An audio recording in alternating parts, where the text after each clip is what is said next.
अस्सलाम वालेकुम, this is Aleem from skills academy. इस वीडियो में हम सीखेंगे कि हम किस तरीके से use efficient cash policy on static assets fix कर सकते हैं। तो ये आ रहा है बेसिकली गूगल पेज स्पीड का। तो इसके लिए हम अपनी वेबसाइट पे जाएंगे, यहाँ से प्लगइन्स, ऐड न्यू। उसके बाद यहाँ पे लिखते हैं WP फास्टेस्ट कैश।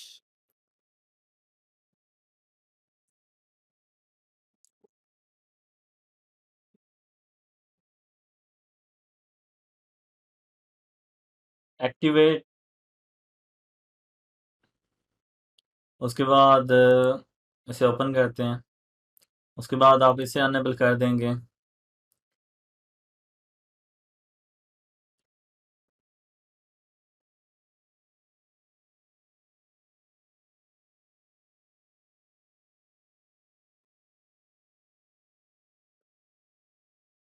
सबमिट।